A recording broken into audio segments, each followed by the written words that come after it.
B. Collins.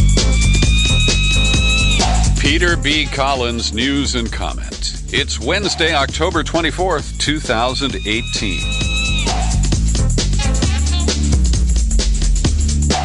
Donald Trump's been going to his mob rallies all across the country, edging up to violent rhetoric, demonizing Democrats as angry mobs, even as he sicks his angry mobs on the media, calling them the enemies of democracy.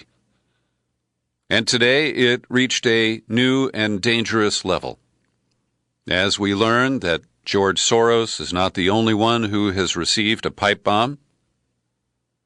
The Clinton home in Chappaqua, New York, was the recipient of a package with a pipe bomb in it. Return address listed as Debbie Wasserman Schultz, the former chair of the DNC. There was a package on its way to the Obama household, intercepted by the Secret Service. And a similar 6-inch pipe with unknown explosives inside was found in the CNN mailroom in Manhattan earlier today. Now, I want to be clear at this hour, I have no idea who might be responsible for this. And I'm not going to speculate about individuals who might be responsible. But the atmosphere that has been created, where the media and Democratic leaders are described as traitors to the nation, it certainly could have inspired some unhinged individual to create this scheme. And I will await the investigations and will try to find out where the packages were mailed from, whose fingerprints are on them. And I will say that our law enforcement agencies have the Postal Service effectively wired. Every package that comes to your house has already been photocopied and put into a database at the Postal Service. So we are likely to find out. Now, one little tidbit here that caught my attention is that the package sent to CNN was a manila envelope addressed to John Brennan, the former CIA director, who may appear on CNN from time to time, but he is a paid commentator for MSNBC. Now, this could be some meaningless tidbit, it could be a detail that leads us to the individual or group that ultimately will be found responsible for this. So we get these crocodile tears from the White House. These terrorizing acts are despicable. Anyone responsible will be held accountable to the fullest extent of the law. The U.S. Secret Service and other law enforcement agencies are investigating and will take all appropriate actions to protect anyone threatened by these cowards. Now, that sounds pretty good. But when you consider the rhetoric that has been ratcheted up by this president in recent weeks as he tries to rally his voters to come out to the polls, and he has fed them lies, misinformation, all kinds of false claims, whether it's about the Middle Easterners who are in the caravan approaching the southern border, or the role of Democrats. So Wednesday morning, the Secret Service announced they had intercepted 2 suspicious packages addressed to Clinton and Obama. And that's kind of interesting because I heard a live statement by Governor Cuomo of New York, who said that at 4:30 this morning, they had investigated in Chappaqua and found no issues. So the Clintons also have a residence in Manhattan, and perhaps there is some confusion there. We're also told that a package was sent to Governor Cuomo, but we don't have any further detail on that at this point. All of the packages are described as containing a device constructed from a length of pipe about 6 inches long with explosive powder, and the one that was sent to George Soros was proactively detonated by bomb squad technicians. So that shows that, at least in the case of Soros, it did potentially have the ability to hurt or kill somebody. So far there has been no claim of responsibility, but the right wing shifted into immediate overdrive behind false flag claims. And this is truly remarkable because, as I said, we don't know. We don't know anything about who could be responsible for this. But I heard Rush Limbaugh, and there are many others who I'll list here in a moment, speculate that this is a false flag. And one of his arguments was that since none of these went off, there was no risk of any of these individuals being hurt, and therefore this was just a media hoax. A false flag intended to embarrass Republicans at this critical stage of the electoral process. John Cardillo, right-wing media personality, tweeted, "Investigators need to take a serious look at far-left groups like Antifa when investigating the bombs sent to Soros, Obama, and the Clintons. These smell like the false flag tactics of unhinged leftists who know they're losing."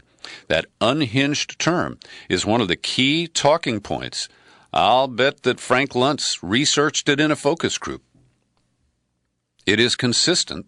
The way the Republicans are harmonizing on these issues. Bill Mitchell, pro-Trump Twitter mainstay, a radio host, is convinced that the real target is the political power of Republicans. Quote, "These explosive packages being sent to the media and high-profile Democrats has Soros astroturfing written all over it so the media can paint the GOP as the dangerous mob. Pure BS." Again, we don't know who did this.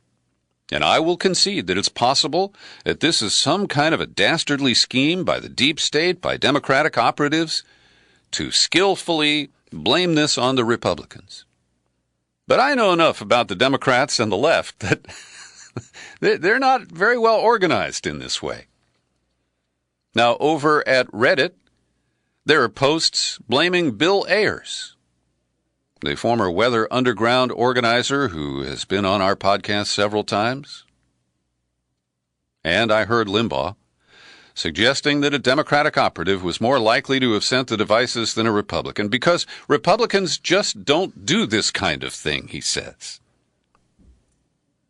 Now, Republicans are the proud party of the NRA.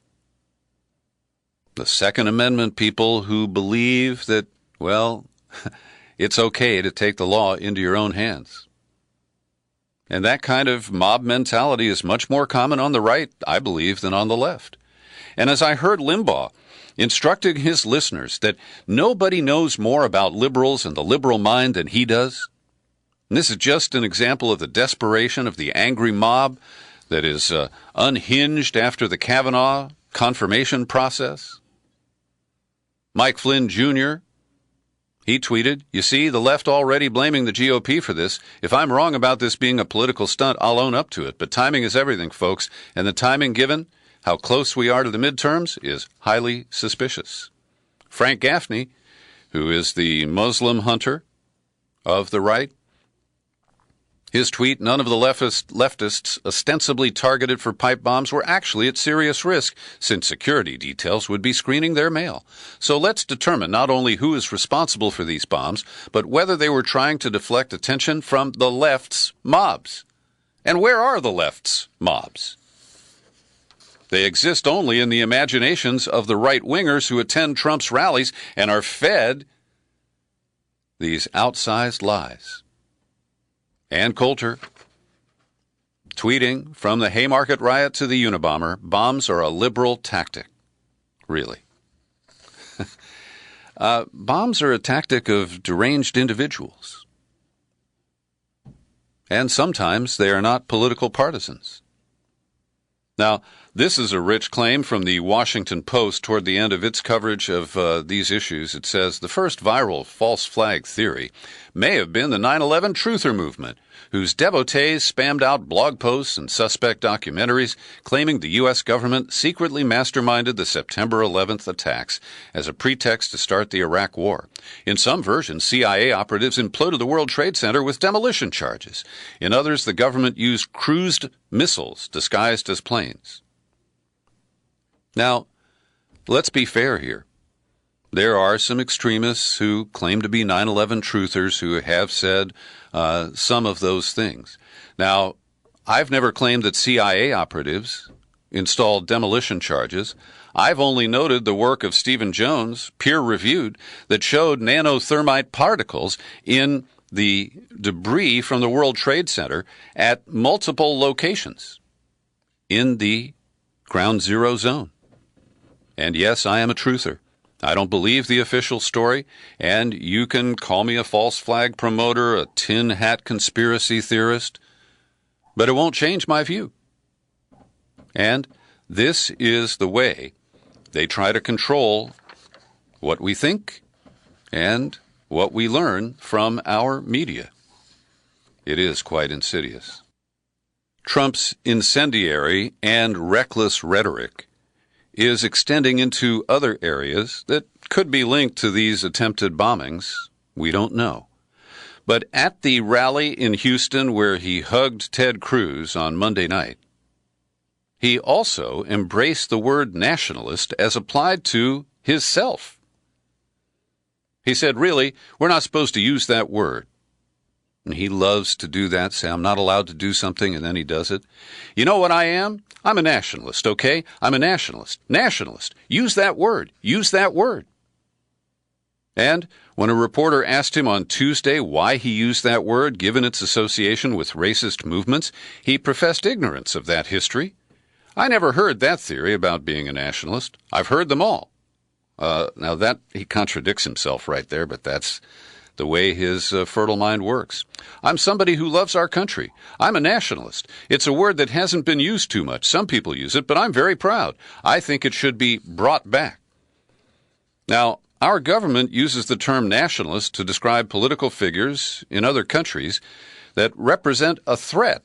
And when we use it domestically, it is a word often tainted with a whiff of extremism, not least because a variant of it, white nationalist, describes racist leaders and groups.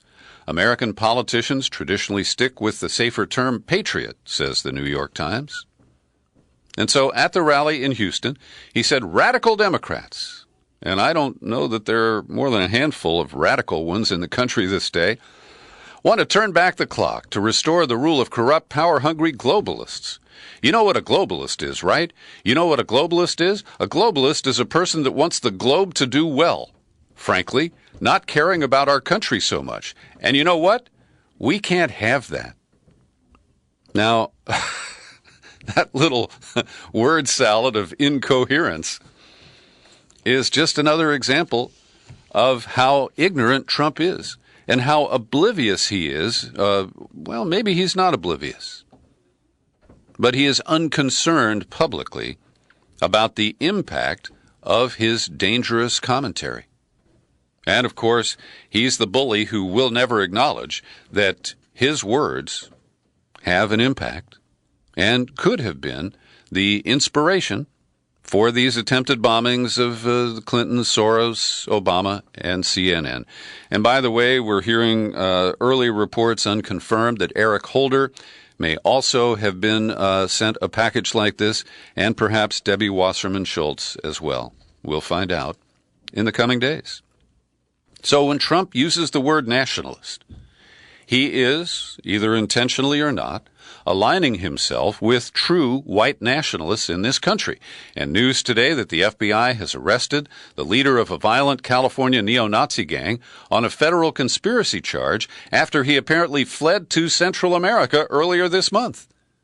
So when Trump says there are terrorists coming with the people from Honduras and Guatemala, maybe he's thinking of this guy, 28-year-old Robert Rundo, who resides in Huntington Beach, which is a hotbed of white racism based in the Orange County coast there. He's currently being held at the federal jail in downtown L.A. He apparently crossed into Mexico 2 weeks ago and was brought back on Monday. And he is the founder of the Rise Above movement, a Southern California-based neo-Nazi gang whose members were involved in violent activity at protests throughout California in 2017. And he's got a criminal record. He served 20 months in a New York State prison for stabbing a rival gang member from MS-13 in a 2009 attack in Queens. That's in New York. At the time, he was part of a small multiracial neighborhood gang called the Original Flushing Crew, which was in a feud with a subset of MS-13. And that's as much info as I have on that guy. Also, speaking of hate speech aimed at migrants and the controversies over the border and our policies, the National Border Council, the Border Patrol Council, which is the union representing Border Patrol agents, is featured in a new video, and it appears to be endorsing this video. It's called Killing Free Speech. It's a 90-minute video referring to Democrats as dark and evil. It features a crew of American and European far-right, anti-Muslim white nationalists who make a correlation between gang rapes, Islam, and immigration. It is produced by a guy named Michael Hansen, who is a Danish immigrant, who also made a similar video, which is entitled Killing Europe. And apparently he decided to do an American version, and it is pretty ugly in the way it depicts those who want fair immigration policies and who respect the asylum rights of individuals who present themselves at our border. Meanwhile, a Fox News reporter playing vigilante took immigration enforcement into his own hands. He was hiding in the bushes along the Rio Grande River in McAllen, Texas, and reporter Griff Jenkins popped out of the bushes when he spotted a group of Hondurans trying to cross the Rio Grande from Mexico into the U.S. on a raft. "We laid in the bushes in wait, and we busted one of those smuggling operations," he told his viewers. "We've been hiding in the bushes waiting to witness one of the crossing. Let's go. They're coming right now. You can see they're coming in. They've got a family on a raft." Trailed by his camera, he yells out to a group of men, women, and children on a small raft, "Excuse me, sir, were you trying to cross into America illegally?" I mean, this is cartoon level. And it passes as journalism, as news. And this is the kind of effort that is poisoning the political climate in this country as we approach these midterm elections. And Russ Baker, editor-in-chief at Who, What, Why, asked the question, is the caravan going to be the October surprise of this election cycle? And in a nice article, he recaps the history of the October surprise and, most notably, the release of American hostages from Iran, timed to coincide with Ronald Reagan's swearing in 1981. Yeah, I believe that was a rigged October surprise. And it's hard to know who's going to benefit from the caravan. At the moment, it appears to be angering Trump voters and likely will encourage them to turn up and vote. At the same time, it's hard to predict what Democrats will be doing in this midterm election cycle. The General Accounting Office, or it's now called the Government Accountability Office, they released a report that will not surprise you. That when Jeff Sessions, the Attorney General, announced the zero-tolerance policy toward immigrants at the southern border this spring, he didn't bother to inform the agencies that had to carry out the order and clean up the mess that he created. So Department of Homeland Security, which handles the border security, and the Department of Health and Human Services, which has custody of separated migrant children, were both unaware when the announcement was made. And at DHS, they didn't take steps to prepare for the family separations. And at Health and Human Services, their leaders told them not to prepare for an increase in children separated from families because Homeland Security said that they don't have a policy of separating parents and children. So it's a kind of three stooges. They blame Sessions, Sessions blames DHS, DHS blames HHS. And the consequences, as we know, have been tragic, and Trump is ready to do it again as he flips out and instills fear in the population over a group of migrants who are unarmed.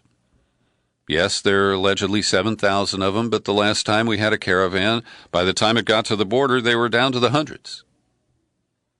And the idea that we're going to militarize our border, that we're going to punish the countries where these people are coming from, as if we can actually make things any harder for them, more difficult there. It is truly unhinged and irrational. Good article from Kevin Gostola at Shadowproof today. Who's behind ICE? The tech and data companies fueling deportations. This is a study that came out from a group of immigration advocates, and they focus on Amazon and Palantir. Now, if you don't know about Palantir, it's a company that's run by Peter Thiel, who's a supporter of Trump. He's a PayPal and, I guess, eBay guy originally. And Thiel got money from In-Q-Tel, the CIA's venture capital arm, and Palantir has a series of fat contracts with the ICE Division of Homeland Security and the separate division Homeland Security Investigations, and they are collecting all of this data.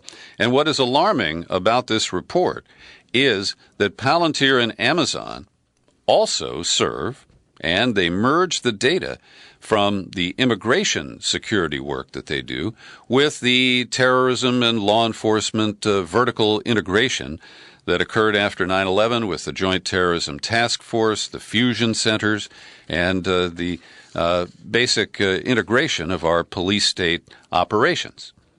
And here locally in Marin County, California, there is a dispute because one of the school districts signed a contract with Thomson Reuters to give them information on the residents in their school district. And this is a way they were trying to identify the non-citizens, which is not the business of a school district. The citizenship of the children is not a matter for a school district to evaluate or deal with. So these are troubling encroachments. Big Brother is digging up more and more information on us on a daily basis, and it is truly reaching a point where we have no privacy. And Tim Cook, the CEO of Apple, gave a speech in Europe today. He expressed concern about the indiscriminate collection of people's data by tech companies and called for a new law to mitigate the intrusion. Now, I think this is too little, too late. He says, we see vividly, painfully, how technology can harm rather than help. And it can magnify our worst human tendencies, deepen divisions, incite violence, and even undermine our shared sense of what is true or false. He gave these comments in Brussels at an EU conference. He said the crisis is real. Those of us who believe in technology's potential for good must not shrink from this moment. Now, Cook said that Apple is in full support of a comprehensive federal privacy law in the United States. And he didn't directly name Facebook or Google, but he said he was concerned that companies make countless decisions on the basis of our likes and dislikes. Quote, taken to its extreme, this process creates an enduring digital profile that lets companies know you better than you may know yourself. Your profile is then run through algorithms that can serve up increasingly extreme content, pounding our harmless preferences into hardened convictions. And he said the truth is we can make a ton of money if we monetized our customer, if our customer was our product. And we at Apple have elected not to do that. Also, I didn't get around to this last week, but Tim Cook has flatly denied that Apple was the victim of a Chinese spy chip operation that inserted backdoors into computer servers in the hardware. That was earlier this month, actually last month, reported by Bloomberg Businessweek based on an investigation. Bloomberg stands by the story, but Apple says it's false and they want a retraction. Every day I pause for a second to thank the people who support my work here at the Peter B. Collins Podcast with your subscriptions. Great people like Hillary Hamilton, who just renewed her annual subscription. Thanks, Hillary. Paul Karsh, Marvin Rasmussen, and Susan Lewis. They all kick in a few bucks a month to help me out, and I'd appreciate it if you do it too. I try not to, make you feel guilty about it or sound desperate. But I don't make a lot of money doing this podcast. I make about this much money. And it'd be nice if I could make a living doing this. So come on over to peterbcollins.com, click on menu, click on Become a Subscriber. You'll land on the sign-up page, and you can make easy choices that fit your budget. Well, Facebook and Twitter have announced that they've set up ways that the voting officials in this country can contact them to try to take down any false information that is posted on their platforms. And, of course, we know that there's been a routine, and Rachel Maddow's been covering this in recent programs, that there's some Republicans who send out mailers to likely Democrats telling them to vote after the official election day. And the hope is that by creating confusion, they won't vote on Election Day, and of course they can't vote a day or two later, and so it is a sneaky little way of trying to suppress vote. But Facebook and Twitter have established systems where secretaries of state and other officials can contact them if they notice false information being posted. I don't think it's going to make a big difference, but that's what they're up to. Meanwhile, who is the bigger hypocrite? Donald Trump, for backpedaling on his efforts to cover for the Saudi royal family in the assassination of Jamal Khashoggi in Istanbul, or the Crown Prince Mohammed bin Salman, who yesterday he shed some crocodile tears after he got the standing O at that business conference. He said, "This crime was really painful to all Saudis, and I believe it is painful to every human in the world. It is a heinous crime that cannot be justified." Now, I don't know who he thinks he's kidding, but the moneyed people, the corporate goons who were in the room with him, just stood up, took a lot of cell phone pictures, and they accepted the bullshit that Mohammed bin Salman was uttering. And by the way, yesterday I was wrong. I attributed the speech by Recep Tayyip Erdogan, the leader of Turkey, to the dateline of the story Istanbul, but he actually spoke in the capital of Ankara. So at this point, what we're going to see is this story will fade, and the anger will recede, and it will be business as usual for the United States, the number one arms merchant in the world. And we will not curtail that in any meaningful way to deal with this outrage. And Trump, who deserves hypocrite status all on his own, he, of course, tried to cover for them. Over the weekend, he said that their cover story that, Khashoggi started a fight inside the consulate in Istanbul. You say, yeah, that makes sense to me. Well, yesterday his comment was about the Saudis. They had a very bad original concept. It was carried out poorly, and the cover-up was the worst in the history of cover-ups. Very simple. They had the worst cover-up ever.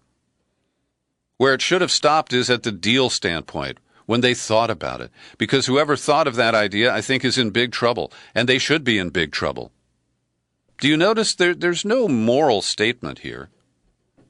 It's just, it was a shoddy attempt at assassination. It was a bad cover-up. It's bad spycraft. But he's not really offended by what they did, only that it was so badly handled. On Monday, I released the in-depth interview with Ian Berman, based on his three-part series at Mint Press News, about the weaponization of the term anti-Semitism. And the latest example surfaced today as a conference in Brussels is being organized for next month, the 6th and 7th of November, and Israel is demanding that all of the parties in Europe pass a binding resolution embracing the definition of anti-Semitism that I discussed with Berman that's been put forward by the International Holocaust Remembrance Alliance. And they want to insist that all political parties pass a binding resolution rejecting boycott, divestment, and sanction activities as fundamentally anti-Semitic. And so the exceptionalism of the State of Israel, that it is above criticism, that it is above any kind of action by people who do not approve of its policies, and that it can demonize them behind the false claim of anti-Semitism, this is really deeply offensive. Israel is spending $72 million to counter the global BDS movement, and they're getting a lot of traction with nominally liberal democracies, including our own. A new report from Human Rights Watch says that both Fatah and Hamas, the two groups that represent Palestinians politically, have engaged in torture, arbitrary arrests, and efforts aimed at quashing dissent by peaceful activists and political opponents. And while I often advocate for the rights and the aspirations of the Palestinian people, I don't turn a blind eye to the corruption of the political leadership, both in the West Bank and Gaza. And I hope someday we're going to see that change. Can't explain it, but the Supreme Court overturned lower court decisions saying that Commerce Secretary Wilbur Ross does not have to answer questions about why he wants to insert a question about citizenship into the 2020 census. And what's confusing here is that when the court does this, they issue an unsigned order, and you really don't know who made the decision. But the article from the Associated Press tells us that the Justices Neil Gorsuch and Clarence Thomas, they separated themselves. They dissented from this decision. So apparently it was 7-2, and two of the arch conservatives sided with the plaintiffs in this case. I can't explain it, but it does show the politics of the 2020 census and the ways that Republicans are attempting to politicize it. Thanks for listening to my daily news and comment podcast. You're free to share it far and wide. You'll find it on YouTube. And I remain Peter B. Collins. Happy trails to you until we meet again. Happy trails.